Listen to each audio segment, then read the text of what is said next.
Hello everyone. You rejoin us for part 2 of our discussion of The Fountainhead. We've put an explicit content warning on this episode. The book has some pretty offensive bits.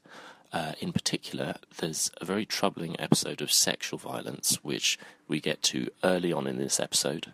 So if that's something you prefer to avoid, you can skip the first 17 minutes or so, and we'll see you on the other side. Alright. Sometimes after dinner, he would walk into the woods that began behind the house. He would stretch down on the ground on his stomach, his elbows planted before him, his hands propping his chin, and he would watch the patterns of veins on the green blades of grass under his face. He would blow at them and watch the blades tremble, then stop again. He would roll over on his back and lie still. He pressed his hips, his back, into the earth under him. The earth resisted, but it gave way. It was a silent victory. He felt a dim, sensuous pleasure in the muscles of his legs.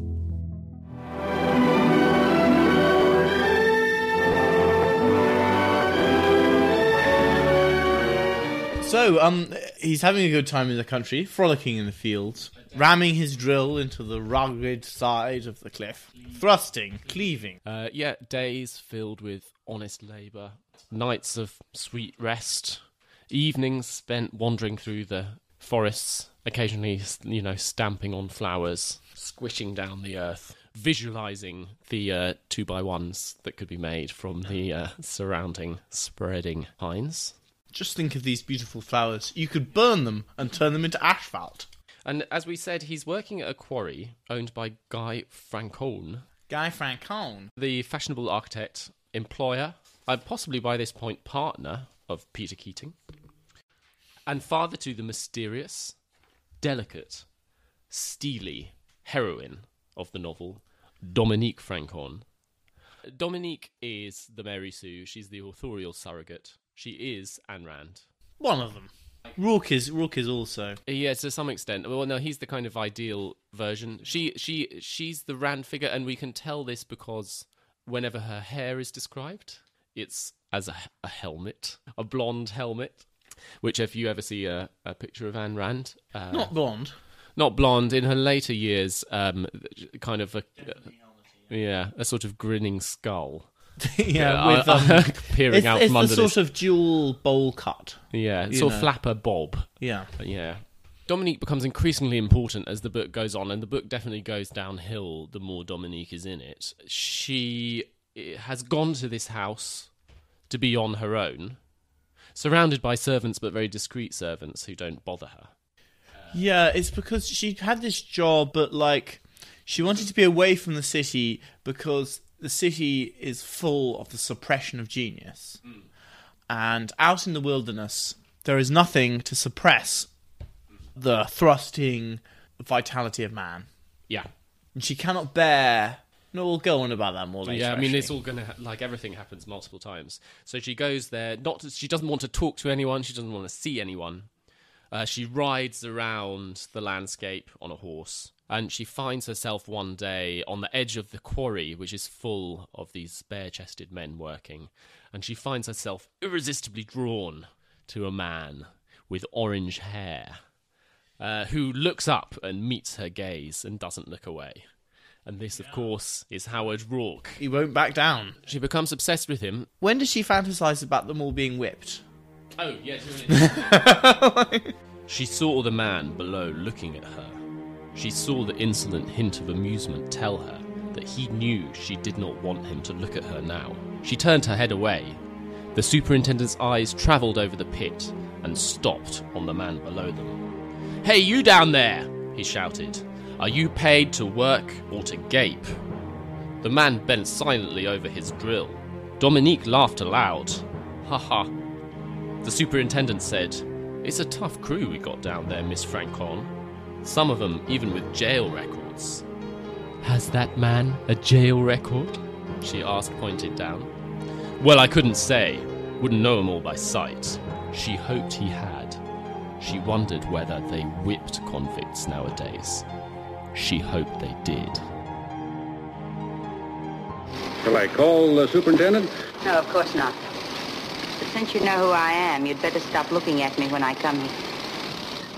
might be misunderstood. I don't think so.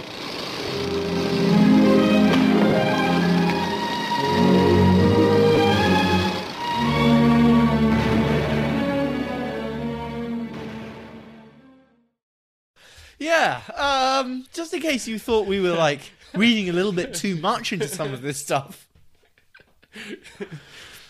Dominique is a very strange character. She is a very strange character. Well, let's carry on with the story, because this is all going to emerge. So she becomes obsessed with this man. Another time she's riding her horse and she finds him standing by the side of the road. And again, they have this, like, psychological... They're, like, advancing to stare into each other's eyes. And they do this, like, staring competition lustily. And presumably she fantasizes about whipping him. Yeah. And in the film, she does hit him in the face with her riding crop. Yeah, there's some very good riding crop, like, gallivanting up and playing with the riding crop as well. And, like, she sort of, like, smacks her thigh with it. She's not really in control of herself anymore. She finds herself doing crazy things. And one day, she deliberately smashes a bit of the fireplace. Well, but she's a woman, right? Yeah, so she's she just sort just of like a lamely scratches it. Yeah. She takes the poker, and the most she can do is you can sort of lamely scratch it. And then she sends down to the quarry and says, my fireplace is damaged. Send up that man to come and fix it.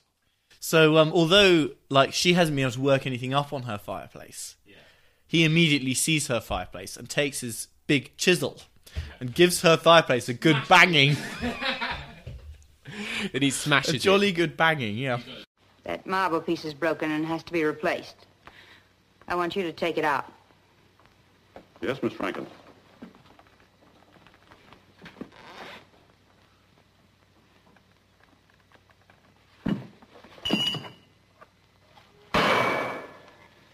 Now it's broken and has to be replaced. And having given it a good banging, he says then it can be mended. No. But he's got no emotions through all of this, actually. Yeah. We're giving him too much vitality. He's actually just like this weird robot. She recognises that there's something special about him because he does this long monologue about the geology of different kinds of marble and their metamorphic formation under conditions of extreme heat and pressure, which goes on for a long time. Yeah, and she's really interested in his extreme heat and pressure. It's very boring. Yeah, and then he goes away. Also, he's working in a granite quarry. Yeah. Wrong kind of rock. Yeah. Granite's not near marble. Oh, God, it goes on and on. So then they, blah, blah, blah, like blah, blah. A man comes to fix... Then they send the wrong man to fix the thing, and she's like, oh, no, because it's this, like, Italian guy, American guy who's Hi. Who are you? Pasquale Orsini. What do you want? The tall guy down at the quarry told me you got a fireplace you wanted me to fix. Who's, like, got an earring, and she's like, oh, you revolt me. And then, revolt me. You're both hairy and effeminate. And then she goes back to him and finds him again and says, why didn't you come? And then he's like, well, why does it matter? And then we have one of the big moments. So, having had all of this, like, psycho stuff, there she is in her silk negligee one night, and he, with the dust still on his overalls, comes to her room, breaks into her house, breaks in through the French doors, and violently rapes her. Gives her a jolly good raping. And, you know, in a sense, the way she responds to it is like, you know, she's definitely screaming and pushing him off and, like, fighting him off. And then she decides she likes being raped by him. Yeah, she decides it somewhat in retrospect. We should be, like, absolutely clear, like... No, this is... It's a rape. It's a rape. She calls it a rape. It's absolutely It's not like the film. Yeah. Where it's ambiguous, it's a bit of S&M, they've been doing a lot of S&M play. Yeah. No. He just like, this man with no emotions just breaks into her house and rapes her. And I don't think we'll do a reading from it because it's horrible. No, I don't think we need to gaze on it too much, but it's absolutely about that. Like, she is fulfilling Rand's fantasy. And Rand's fantasy is of being violently raped. And this changes her life. There is no conceivable other reading of this. No. There is no conceivable way in which you can make that into anything else. There are all these, like, very, very bizarre moments. Like, afterwards, she kind of, like, looks at all of the bruises on her body in the mirror in this, like, sort of... she kind of lovingly kind of looks at them and touches them. And it's, like... It's extremely gross. And in fact, but there are a few phases in the story where the wounds on her body... but are the symbols of... are, in fact, the locus of her satisfaction. Her sexual satisfaction is through the injuries, often very serious injuries, that he's inflicted on her in one way or another, which he does several times. Yeah. There's a moment where she like runs a bath and then she's like, no, I don't want to have a bath. I don't want to wash off like all this. Anyway, so after this point, they're bound together. Yeah. But Rourke immediately disappears, not because he's in any way ashamed about what he's done, but because he gets a letter from a guy called Roger Enright in New York saying that he wants him to build him a house. Let's stop for a And just moment. like that, the career is back on. Yeah. Boom. He disappears. She discovers he's disappeared. Is very disappointed. Blah, blah, blah. There's a real problem with this book. I mean, we've been jollily going, it's so funny. Like, the way she writes is so funny. And then it's not like this is the only example. There are actually things that are as offensive as that going all the way through. And I find it makes it really hard to read because the book is sort of at one level notionally readable. Like, the text isn't particularly dense. I mean, it's terrible prose, but it's sort of... I mean, the writing, It's quite bad. You can just look it up. We've been doing all these readings. Yeah, but those are the fun ones. Oh, yeah. Oh my god, the boring ones. Yeah. It just goes on and on.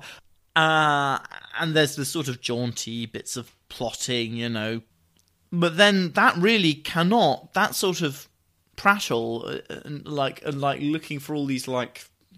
I mean, to be honest, the Freudian references get boring because you can just become blind to them.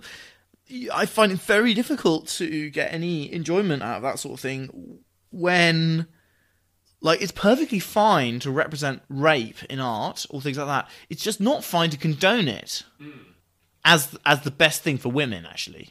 So, the rape is just one of a whole pattern of, like, Dominique's function in the book is to suffer and to, like, abase herself again and again as a way of, as this kind of reflection of the corruption of the world, basically. In fact, the book, in a sense, you can read the twin martyrdoms we mentioned earlier. The achievement of the book is eventually he will be martyred enough that he is victorious, and eventually she will be abased sufficiently that she can deserve him. Yeah. But just being raped, it's not. No. That's not even scratching the surface. Yeah. Every aspect of her being will have to be systematically attacked and annihilated. I mean, so, like, I knew that this was going to happen in the book before I read the book because I've read about it. Or before I read it, I had this idea. I was going to give it the benefit in the doubt in the sense that one possible way of reflecting on things is to say, that the political and sexual selves don't always coincide. Like, not necessarily. Like, so, like, one example of this would be, and I think this may literally be a Guardian article, like, just because I'm a feminist doesn't mean I want to be dominant in bed, Like, you can be into something in a sort of sexual way, which is not representative of the way in which you view the world, Like... Yeah. Or, the obverse of this would be like the kind of old, like, fashioned patriarchal businessman who wants to be, like, beaten and treated like a naughty boy or whatever in, like, a sexual context. But that it doesn't reflect the way in which he sees women politically or in, like, a social context. Yeah. And that there can just be that these are sort of independent things. But that's absolutely not. No, absolutely not. No, like, I think that actually...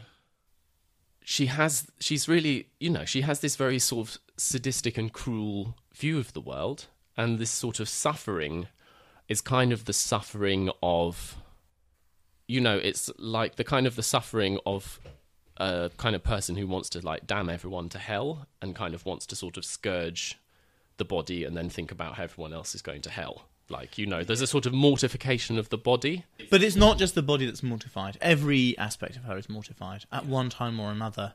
And I think there are a few telling points. One of which is she cannot survive in the city. To live for her is to suffer, because for her the greatest form of suffering is to see the suppression of high art, which in a way is expunged from her by the acts of sexual violence perpetrated against her. Somehow that manages to... That is the, like, counterpoint. Rand sets up later on in the book, I know, again, I'm foreshadowing something that's way ahead, the notion that a semi-virtuous character will say, humanity is damned and contemptible. Yeah. Everything is bad. And that, to me, points to her awareness that that's sort of what she's suggesting. Mm-hmm. She's suggesting everyone is damned. But her way of like getting around that is to have this figure sort of taking on all the pain, and that pain kind of can allow for virtue in some way. Or that sort of abasement can allow for virtue. Yeah. Because it's clearly not possible, like there's a problem, which is that no one can be Rourke. Like, it's like there's a classic problem in Christianity that the Virgin Mary is a bit of a hard thing to look up to, because you've got to be a sexless mother. Like, you can't be Rourke, because to be Rourke, you have to have always been Rourke, always be Rourke. There's no way to become, there's nothing to aspire to. What you can aspire to do is to suffer the injuries of someone like that. And that, to her, in the end of the book, demonstrates that actually there is some light in humanity because of what she's gone through with him, and she sees his vitality through the acts of violence he does to her. This is the start of their love affair as well. Like, they're together forever after this. I mean, obviously they go, not literally, but like this is what binds them together. And actually, it's even worse than what I said, because it's not just him. I mean, everyone has to abase her, and she has to abase herself all the time. And we're going to kind of go through that. I want to reflect. Maybe we can like look a little bit ahead towards some of the weird phases that their relationship goes through. There's this bit. So just to say, he's going to go back to New York. He's going to start up his practice again, and then they'll go through this phase where she will return to writing her column, and the two of them will have. She'll rediscover But she doesn't him. know who he is. Oh, but then she finds him again, and then they start having an affair. But then they have this weird affair where she will sleep with him, but only when she's done something to try and destroy him.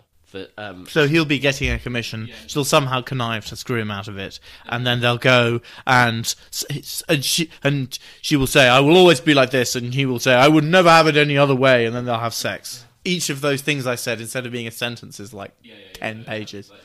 He wants her to be like that. It's sort of and it happens again and again. Yeah, it's kind of sadomasochistic, but But do you know another thing that's strange? There's very little sex. Yeah. Very little sex, actually. Almost nothing. It's all of this suppressed, weird stuff, like squirting out of every, pore in the text. But there's very little, actually. There's, no good sex in the book. No. She says, she has this line that she wants to be owned by an adversary. That this is what she desires in a relationship. That this is... It's really strange, isn't it? No, I mean, not many people are like that, actually. No. And this stuff has to come... I know, it's probably a bit, trite to always read anything that characters do as being the author, but this is clearly Rand. This has to... No, there's no way. Because, I mean, part of the reason why it's quite clearly that she's sort of speaking through her is that her motivations make no sense at all. Rourke is an eternally consistent character. Yeah. Which is that he has a single attribute, and it's just that attribute bumbling along. And actually, nothing happens to him. He does nothing. He's inert. Other characters have... Peter Keating has got a sort of internal logic. And he has a kind of a journey as well. Yeah, and he's sort of chugging along. He's sort of motoring along. I mean, because he's doing that, she has to, undermine him and do all sorts of terrible things to him. But he's got a sort of internal logic. Dominique makes no sense to me. I don't... Her motivation doesn't... I can kind of concoct a story out of it, but you have to torture the facts to make anything that makes any sense. It just... what I was saying about the redemption through suffering is a tiny little bit that doesn't... Even that doesn't really hang together. It doesn't make sense. Should we look ahead? Because I think this will allow us to reflect a bit more on this. So what's going to happen to Dominique is that she's going to marry in succession Peter Keating and then another one of the great male figures. I mean, why does she do that? And then this other guy, Gail Wynand, and what she does is that she decides she can't be with Rourke because the world is going to do him down, and she has to abase herself. She can't bear to sort of try and fail. So if she's not going to succeed, she has to kind of do the opposite. She has to do the thing which the world most wants, by the logic of the kind of malign collective, which is to go and marry the person who the world sort of designates as successful, which is Peter Keating. I think we should say, let's just give a quick overview of the events to come, because it's all context So Rourke, during this next phase, he goes and he builds this house for this guy called Roger Enright, who's another sort of Randian self-made tycoon who disdains the mores of sophisticated society and is the same as all the others. Then in this next phase, where he set up his office again, the two big rivals come into view. There's the columnist, architecture critic of the New York Banner, Ellsworth Toohey, who's like, actually been bubbling along for loads of the story in the background. And he's like a man of extraordinary influence. And there's also the owner of the same newspaper, which is the ruthless, power-hungry Gail Wynand, who's this sort of big tycoon. Toohey is like, he's a kind of all-round expert. He has this huge influence over every sphere of cultural life. He starts off as the coming man, but no one can really explain why anyone likes him or he's any good. He writes good essays. Yeah, but all his good essays are just about this guy's rubbish. This guy's great. Yeah, no, somehow he exerts all this. I think it's part of the problem is that I don't think Rand really understands like society at all. So she can't. She imagines that the way in which you make influence is you form lots of committees and write essays. And write essays, yeah. And also that people just believe everything they read in the newspapers. She seems to have noticed, like, I think it might literally be this, that, like, stuff she disagrees with in the newspaper is reported in the newspaper and happens. Yeah. So, like, stuff happens in the newspaper and is reported. She disagrees with it. Ergo, people are making it up, putting it in the newspaper, which then causes it to happen. Yeah, so he founds all sorts of committees. He founds a committee about architecture. He founds a committee about pretty much every art form going. We can kind of skip ahead, but it's revealed that his sort of sinister plan in all this is promoting the worst of every art form in order to try and undermine the great men, basically. And he does literally have a kind of supervillain moment where he spells out exactly what his sinister plan has been the whole time.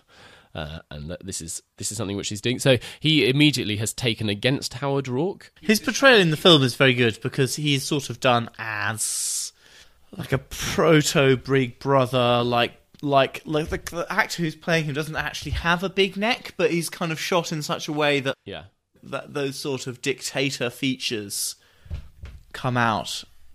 Toohey's strategy is like he deliberately promotes the worst of every art form in order to undermine greatness. And he does this, I think these are definitely some of the worst bits of the book, apart from the parts which are like actively like heinous.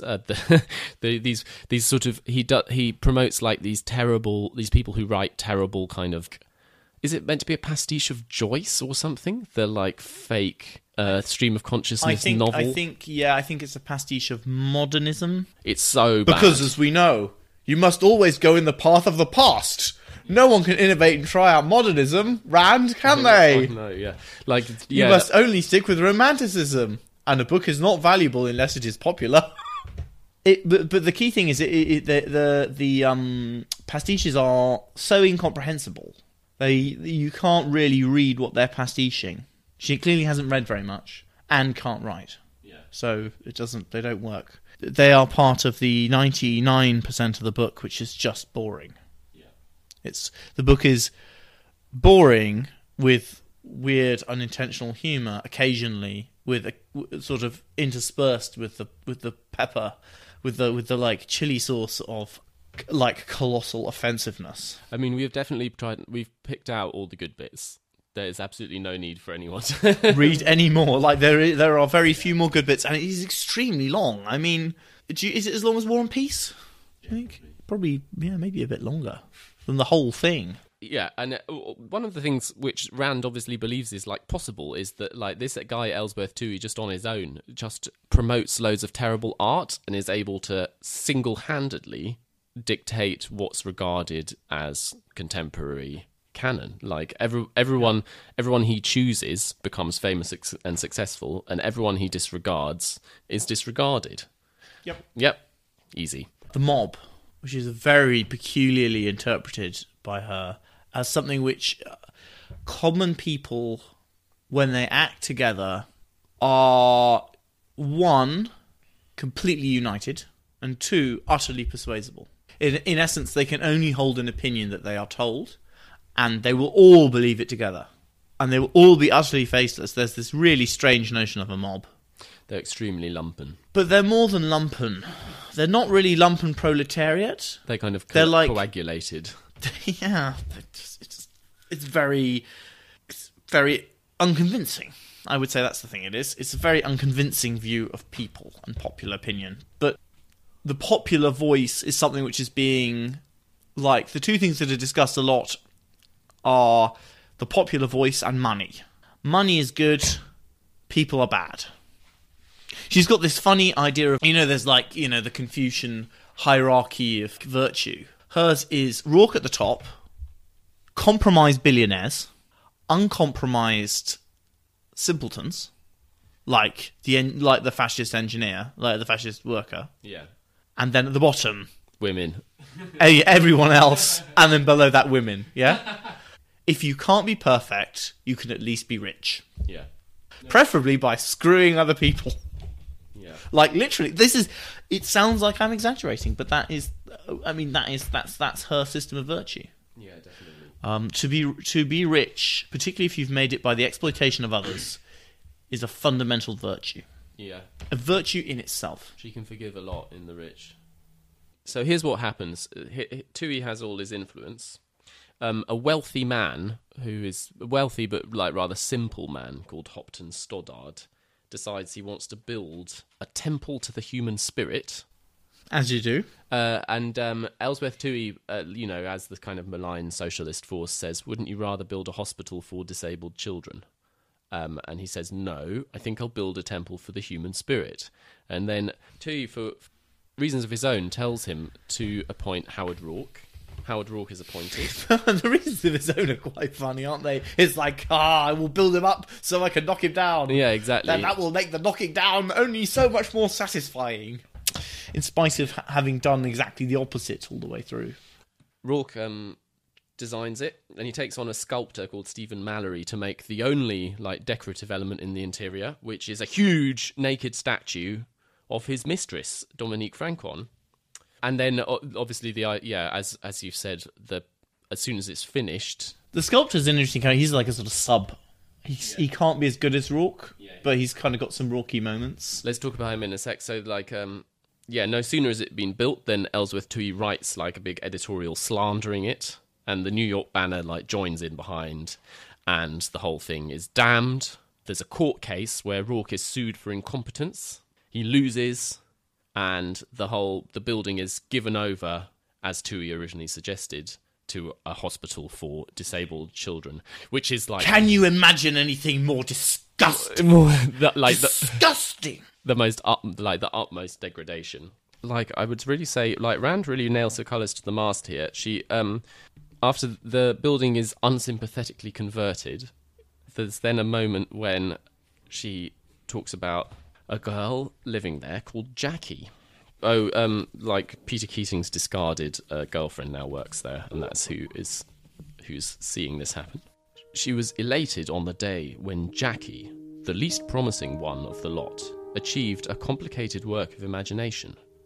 Jackie picked up fistfuls of coloured felt scraps and a pot of glue, and carried them to a corner of the room. There was in the corner a slanting ledge projecting from the wall, plastered over and painted green, left from Rourke's modelling of the temple interior that had once controlled the recession of light at sunset. Catherine walked over to Jackie and saw, spread out on the ledge, the recognisable shape of a dog, brown, with blue spots and 5 legs. Jackie wore an expression of pride.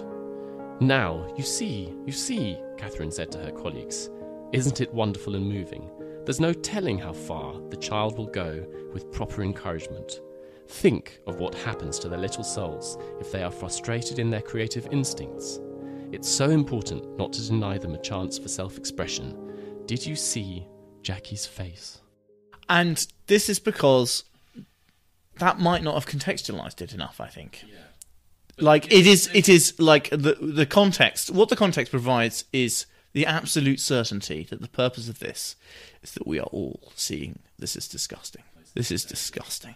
There is a horrible child, a horrible disabled child, the most disabled of the lot, the most disgusting of the lot, and she is violating the sanctity of his temple to humanity, to human strength, to a giant statue of herself. It's very revealing. At this point, we're only halfway through as well, but we're going to... It'll speed up. It's like essentially all the same sorts of things happen again a few times, and then... So this is like the second great defeat of Rourke. The temple... so his reputation has been trashed, and the temple has been kind of, defiled by the presence of disabled children. There's you said about the sculptor is an interesting character. So the sculptor is this like slightly wilder, slightly less self-possessed version of Rourke, but who also has this kind of single-minded dedication. There are these buddy relationships where various, there's this Jesus for arseholes Rourke, and then there's his sort of archangels have a flash of sort of Rourkeanness, but are in one way or another compromised. And they have buddy relationships with Rourke, either ongoing or for a period of time until... Sort of like a Pilgrim's Progress for arseholes, perhaps. These various characters who are sort of fellow travellers but can't quite make it for one reason or another.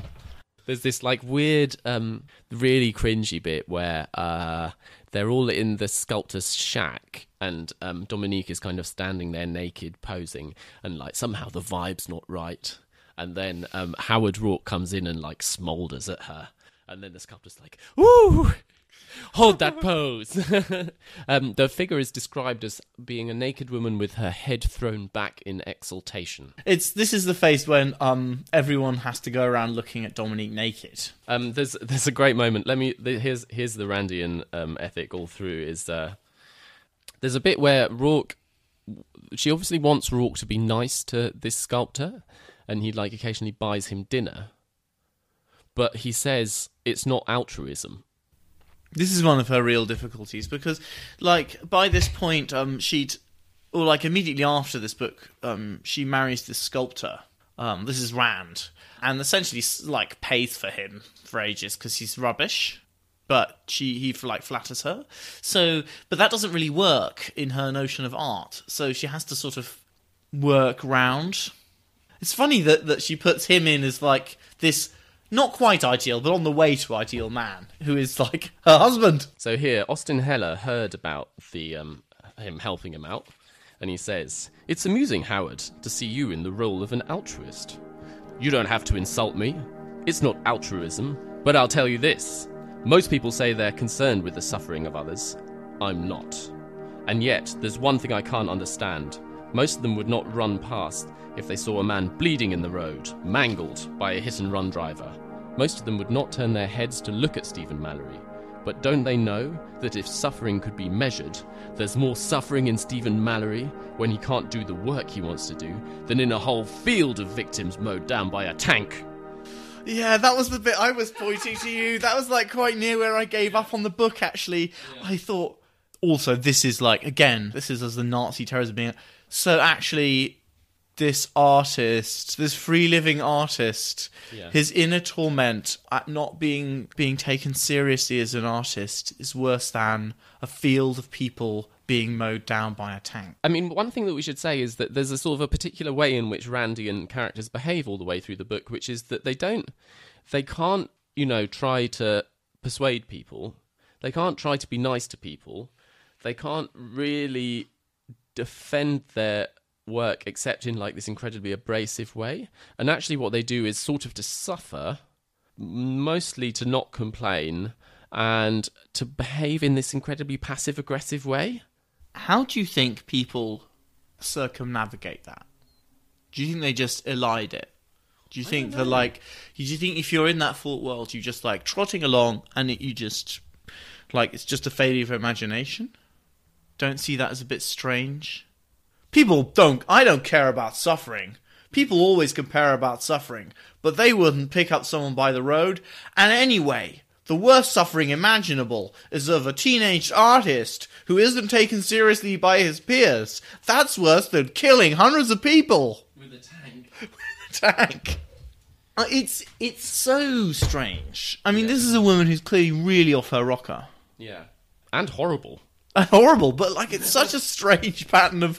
But I mean, it's like I I know it's got nothing to do with architecture at all, but while we're on this subject, the only thing I can think is that it is explained by a failure of imagination. No, I think what this appeals to is people who already think that they're harshly treated by the world. Yeah, but that's basically everyone. Okay, but like people who have a certain sort of fatalistic or like martyrdom sort of view of it, of the fact that they're not as successful as they want to be or whatever, or that people don't recognise that they're cleverer than everyone else or whatever, and they're able to sort of read.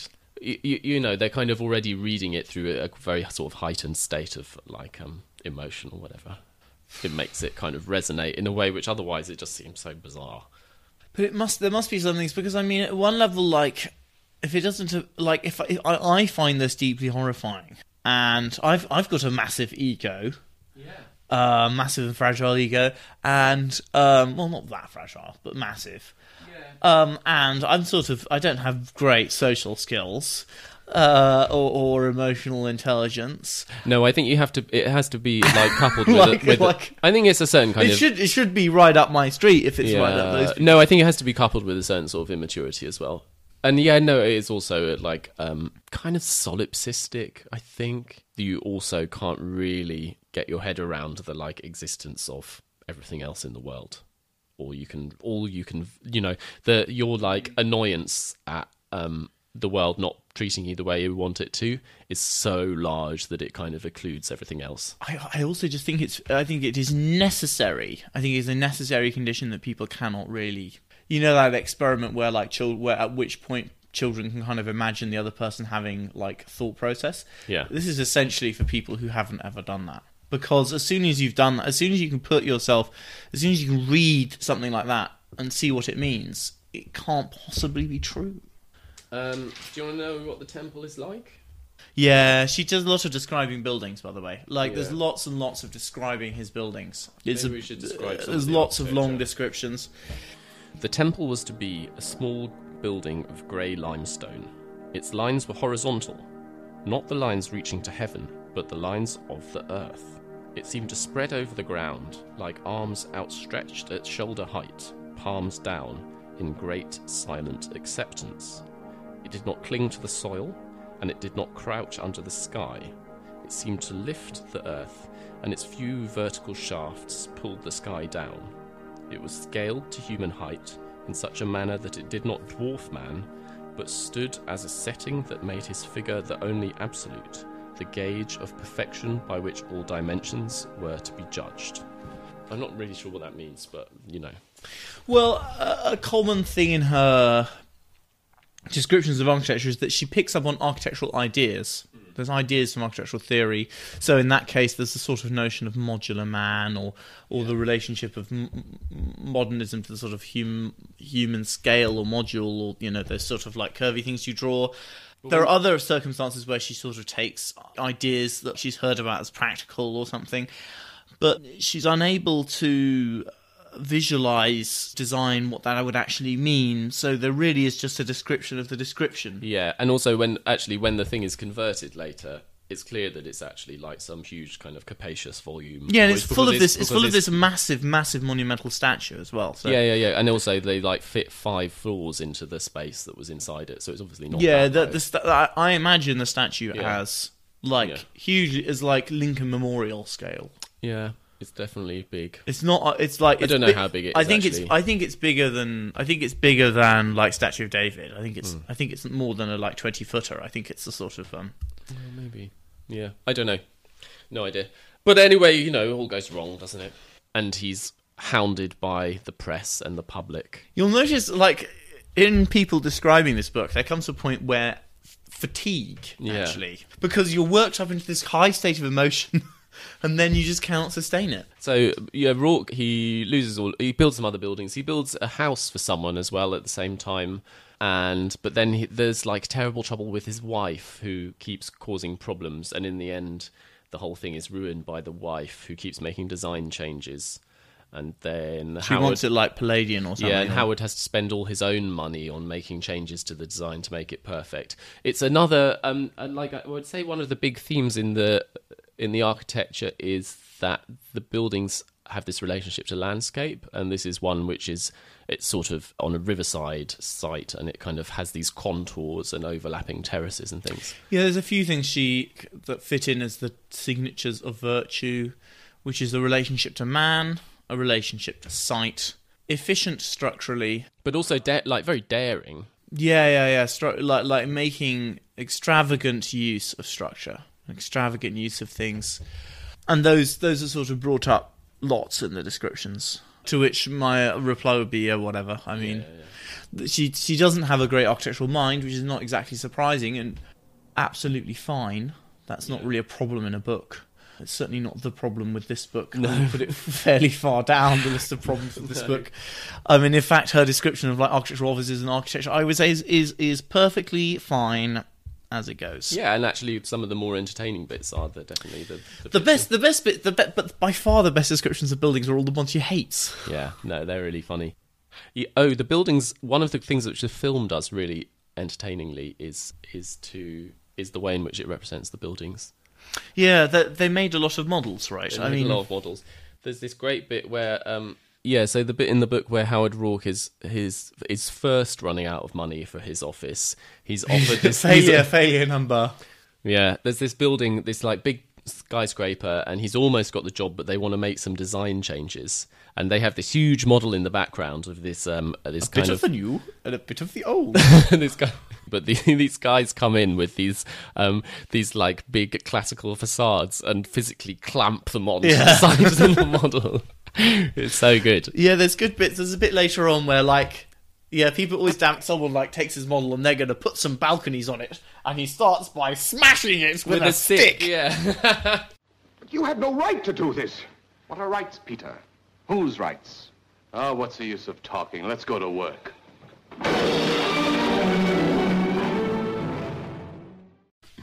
Yeah, all these enormous models. And actually all of them, who also, the concept designs for these various houses, they're perfectly kind of credible with it. They look like this kind of like slightly California-ish sort of googie modernism. Certainly for like late 40s, they don't really look like 20s architecture, but they look like... They're sort of fine. Yeah, whatever. I mean... But they're not. I don't think they're a great achievement. No, they're quite. I don't think it would be hard to rustle designs like that up. I find them quite enjoyable. The film actually is directed by King Vidor, who's one of the like great film directors. Rather late work of the 20s. Yeah, very late, and definitely like not at his best at this point. Although actually, I think given the immense constraints he was put under, he does a pretty good job. Yeah, the film is better than the book by eliding and reducing a lot, although not nearly enough. So at this point in the book, Dominique comes to the fore. She first of all marries Peter Keating. So she can't stand with Rourke because he's been ruined by the world again or whatever. She goes and marries Peter Keating for some reason. Then Peter Keating is persuaded by Gail Wynand to like pimp her to him. Yeah. And then she divorces him. She's like totally fine with that. Yeah, she loves that. She's like... Yeah. Yes or no, I don't care. Because Gail Wynand has lots of money and just offers him like some very expensive architectural commission. Yeah. And then she marries Gail Wynand. And she's perfectly happy to have sex with him for no particular reason. Yeah, but, he's very rich after Gail Wynand is very rich, and also he is kind of a slightly sort of... He's more sympathetic. He's much more sympathetic to Rand because he's like a rich psychopath who has got to the top through absolute ruthlessness. She reveals a lot about herself in some of the things she says about him. She says that although he's from like very poor stock, that there was some kind of buried aristocratic blood in him, which has risen up in... So he's okay, really? Yeah. He's a diamond in the rough. I love... hang on, let me do this little quote, because him at the... To be honest, him at the start is quite fun, because he's this kind of supervillain. Him at the end is a bit tedious, but... she falls in love with him. Yeah, she does, and it's clear that through writing him, she's like got really into him and made him much more of her kind of person. It's because she identifies with all the villains. Let me do this. Like, no... Oh! I've made a villain, but he's starting to be bad! I think I love him! Let me read this. His penthouse was built above the 57th floor of a great residential hotel which he owned in the centre of Manhattan. He could see the whole city below him. The bedroom was a glass cage on the roof of the penthouse. Its walls and ceilings were made of huge glass sheets. There were dust blue suede curtains to be pulled across the walls and enclose the room when he wished. There was nothing to cover the ceiling. Lying in bed, he could study the stars over his head or see flashes of lightning or watch the rain smashed into furious, glittering sunburst in midair above him. He liked to extinguish all the lights and pull all the curtains open when he lay in bed with a woman. "We are fornicating in the sight of 6 million people," he would tell her. Happy days. Did you like the fact that, like, I like this blue suede curtain? When he gets together with Dominique, they demolish the glass thing and build like a proper thing with walls. Yeah, that is a bit about him showing contempt for all the women he conquers. Yeah, absolutely. The thing about him, rather than him actually being sort of adventurous. He's a contradictory character because he's made all his money from catering to the worst tastes of the masses, but he's secretly a man of like taste and distinction, and he has this secret art gallery hidden on the top floor of his building. This is a popular character type in other books. It's a yeah, it's like Lex but Luthor, he's the sort of Lex Luthor or the world, and Mustafa Mons. Or, He gets Dominique. They are together. Actually, you know, her thing whenever she was in bed with Peter, she kind of like doesn't move at all and is like completely inert, but lets him have his way with her. But with and he's like and she's like but when she's with Gail Wynand, actually, you know, she is sort of stirred to action slightly because he's a man and he's filled with masculine energy.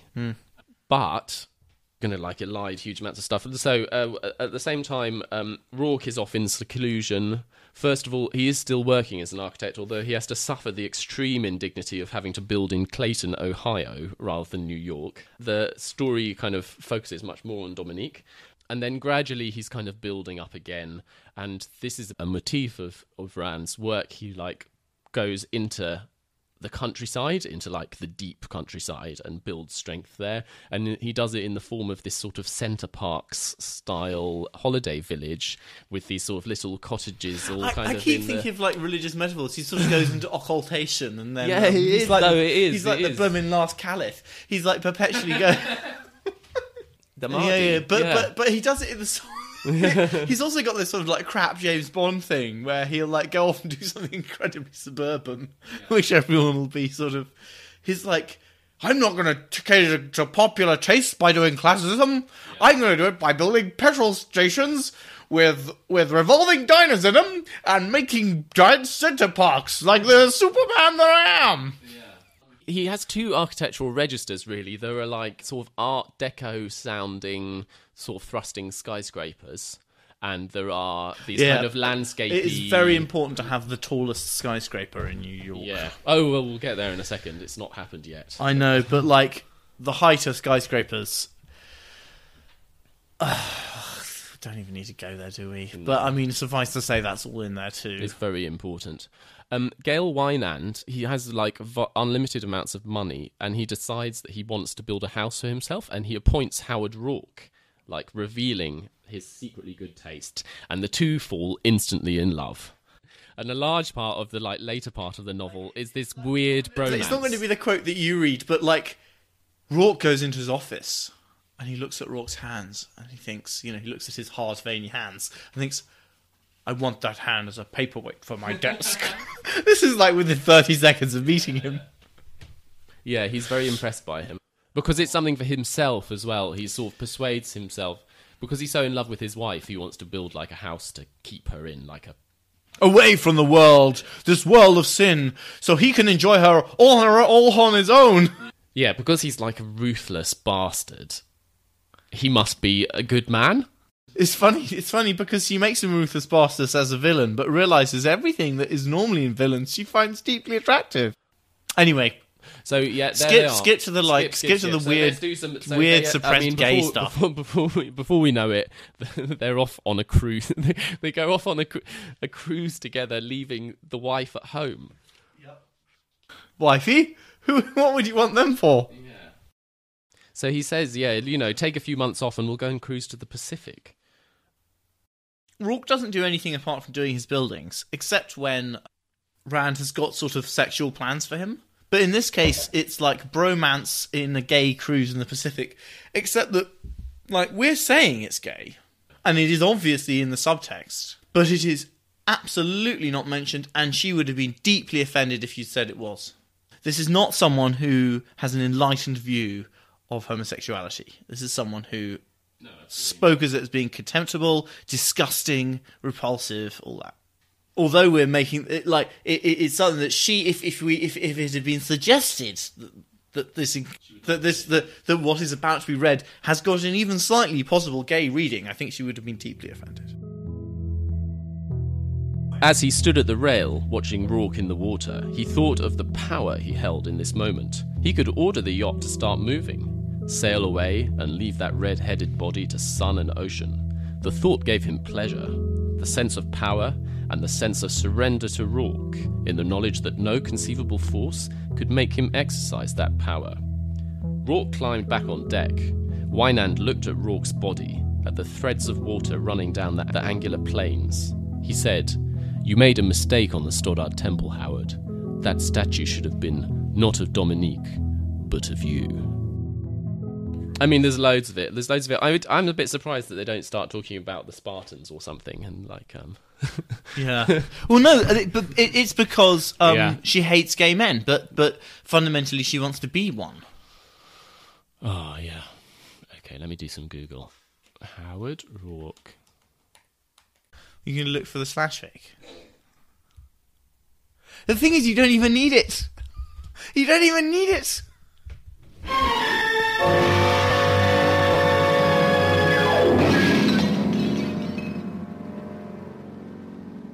Yeah. I mean, well, it's all there, isn't it? So they become like besties. There's always a bit of kind of weirdness. Well, because they're both meant to actually be attracted to Dominique, but don't have the slightest interest in her. Yeah.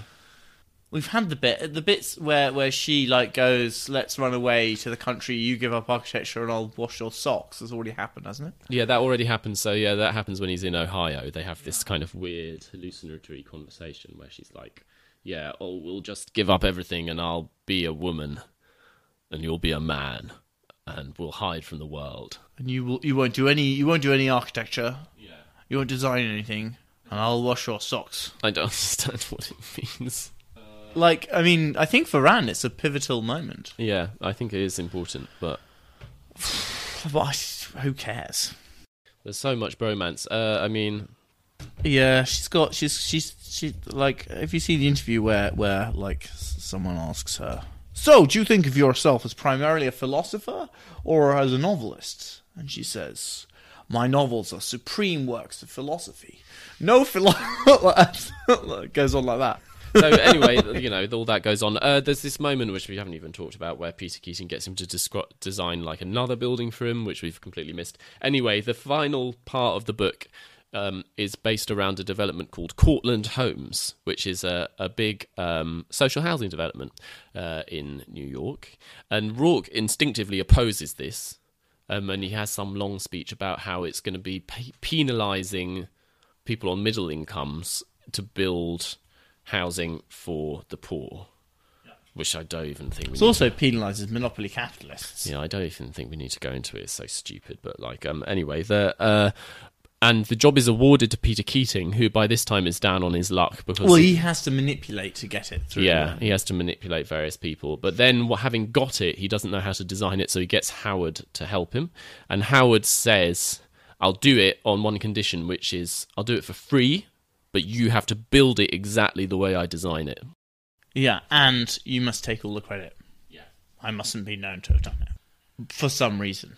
And then, you know, Howard goes off on his cruise around the world on his honeymoon with Gail, and the two of them get back a few months later, and he discovers that the building has been adulterated, they've done all kinds of design changes, and as you say, it's this very funny moment in the film when they make these design changes. Well, the thing's too bare. I think we ought to add a few balconies to give it a human touch. I won't allow it. It's my building, it's my design. But why shouldn't we have any say at all? We want to express our individuality too.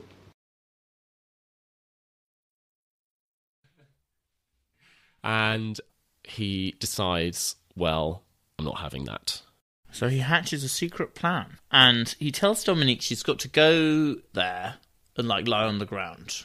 No, she has to go there and pretend her car's broken down. This is a ruse to get the watchman out of the building. Yeah. And so the watchman comes out to help her with the car, and then she has to go and run and lie in a ditch, and then. But he doesn't tell her why, because she can't be part of his great act. And then, he blows the whole thing up with dynamite. Yeah.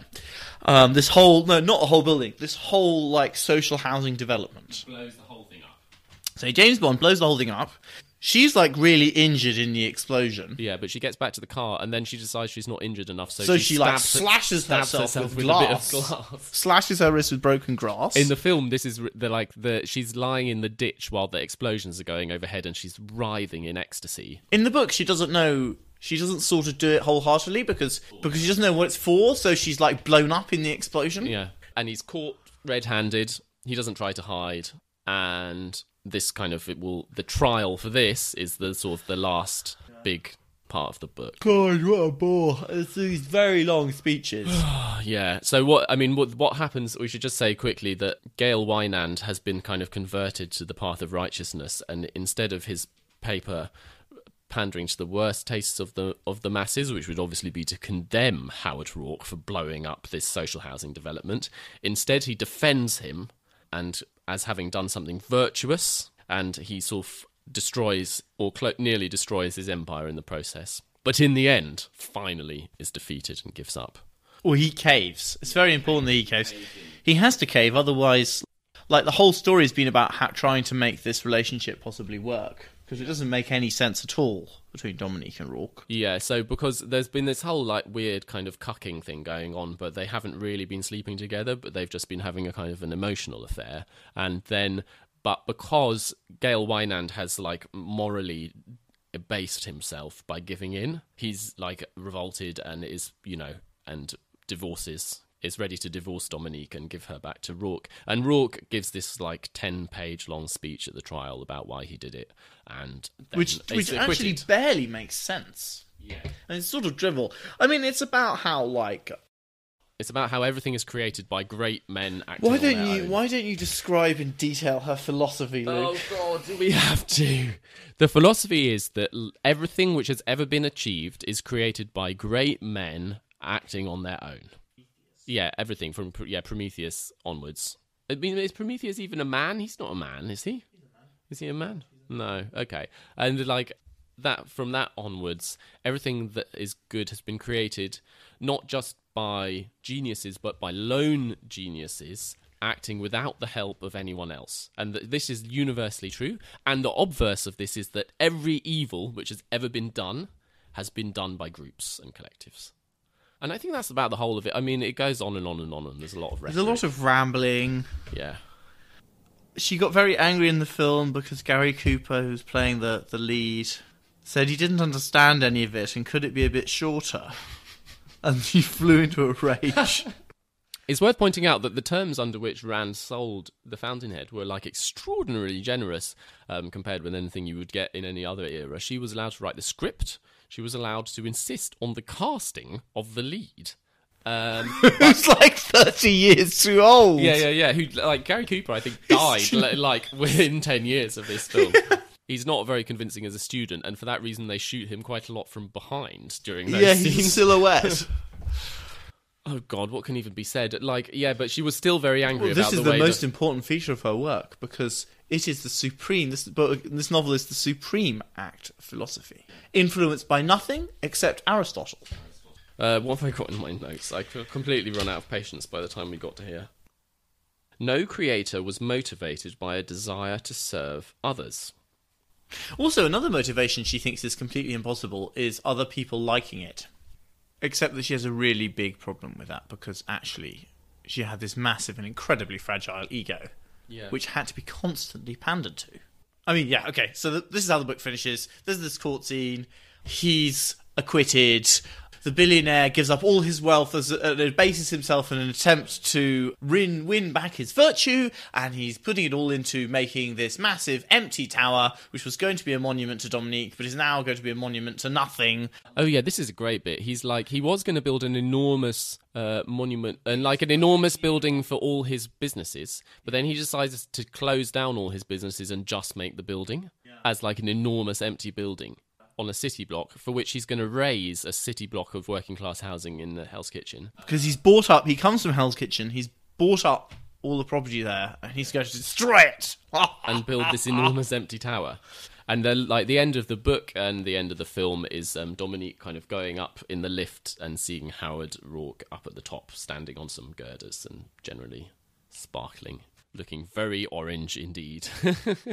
Oh my god. One What of the is things it with the insane libertarian right and orange people? I've got no idea. Yeah, they love orange, don't they? One of the things we were saying was that there was like this weird connection to anime with like the orange hair. Yeah, But Prince of this is Tennis. it's kind of like Naruto. Naruto.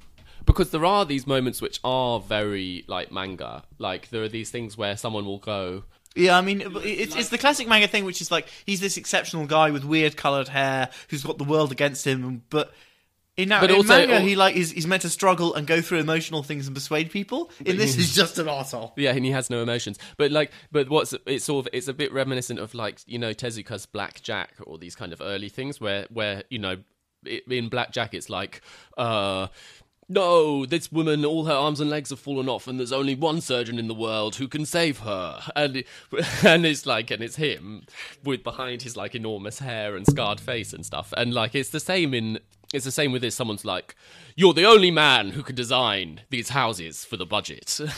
Peter, do you imagine you could design Cortland? They haven't found anyone able to do it. They're stuck. All our best architects have tried and failed. Yeah, I mean, it's like loads of things. Oh, the giant empty building is kind of Bruno Tout, isn't it? Yeah, that's quite funny, isn't it?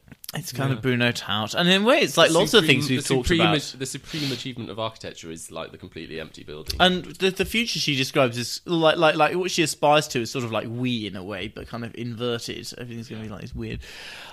Should we talk about... and there's the film. You've got to review it online because it's got incredibly good reviews, because it's only reviewed by people who... There's this whole, like, massive... I mean, for people who don't know, Ayn Rand is immensely popular on the American right, including with lots of very influential and powerful people. Yes, the the new House Majority Leader, Paul Ryan, is like a absolutely out-and-out Randian guy.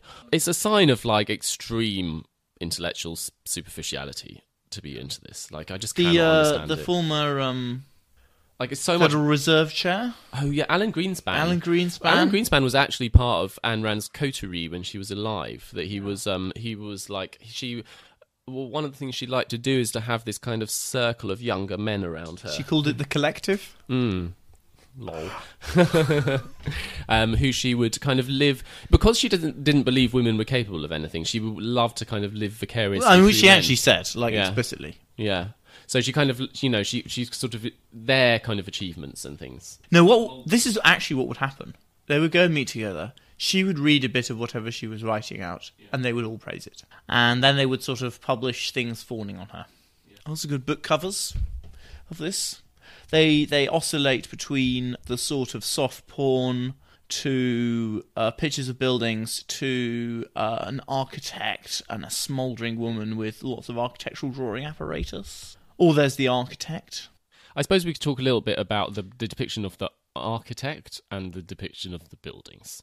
The buildings are... Having thought about it quite a bit, they're not that important. She's developed various signifiers for what she regards as virtue, like adapting and overcoming the site. The site actually has to be adapted to, but also surmounted. Yeah. The human form has to be said to be represented in some way or related to in some way, although this is never very convincing. Yeah. There is descriptors of style, which are Deco or early American modernist. And then there's descriptions of various forms of utility. The Centre Parks is very, very high density. A density which otherwise would be impossible to achieve without people looking at each other. Centre Parks, if anyone who doesn't know it, is a kind of holiday village that it has various sites in Britain. If anyone is listening outside the UK, yes, I'm sure you can look it up. This thing isn't advertised as Center Parcs. We just call it that. It's like it's a popular retreat for people who don't like other people. Yeah. Well, this one, yeah. It's like Butlins for narcissists. I've been to Center Parcs. Not Center Parcs. Oh right. The one in the book is like the one in the book is like Butlins for misanthropes. Yeah. Yeah, the one in the book is the great virtue is that you don't have to see anyone else. These sort of it's all about this very high density holiday resort where you don't have to, which is designed with genius to mean that you don't have to see anyone. I think that this curious. Why did you go to Center Parcs? What? I went with Anna's mum and dad. Oh, yeah. What was it like? It was actually really fun, and actually, it was designed a little bit like this in the sense that the houses are all right next to each other, but they don't look out on each other. These little, I thought it was kind of sweet. They're these slightly sort of Scandi style bungalow things, like sort of like backpacker. If you go around Italy or something, there are all these they're often like triangles or like funny A-frames. Yeah, it's not so A-framey. It's more like Swedish New Humanist styled things. Vertical shiplap. Yeah, that kind of thing. It was the setting's rather nice. It's kind of in a pine forest. It's exactly like that, and then they have the big swimming pool and deers. Do they have deers? I didn't see any deers roving the place there. I did Tai Chi. It was interesting. These hidden depths, Flew. Yeah, I've lived. One of the things which her characters, like the virtuous characters, fulminate against is this idea of the second-hander. The second-hander is a man, probably a man because only men matter, who receives ideas. He takes on the ideas of other people. In Rand's conception, true creativity is a thing which sort of comes out of nowhere.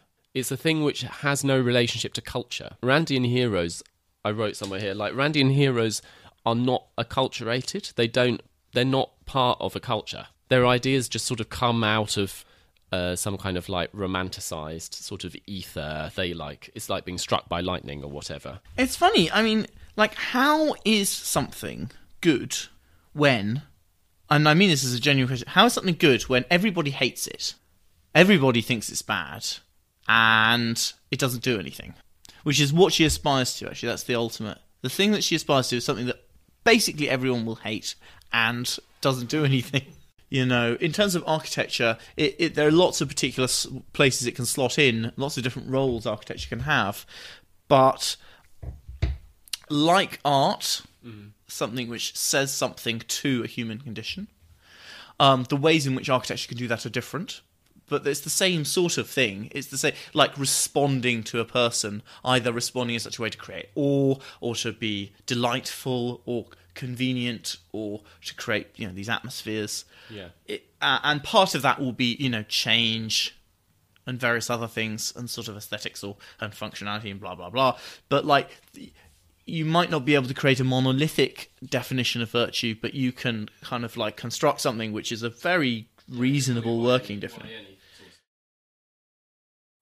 Oh, no! Now, what is that newspaper quote where she had this coterie of lovers, and one of them left her, and in her periodical she put on the front page that this man had gone mad and had made lots of irrational decisions in his personal life as the front page story. Yeah. She wrote another big book called Atlas Shrugged, which is even longer, which she says is her magnum opus. Atlas Shrugged, which is about instead of architects, it's about monopoly capitalists and how the world will fall apart without them. I think it's sort of based on, it's like an extension. The last part of this novel is this sort of story of everything going on all over the society at the same time. It's very bad. And I think that's basically the whole of Atlas Shrugged. Which is very long. I mean, at one point it was one of the longest novels published in America.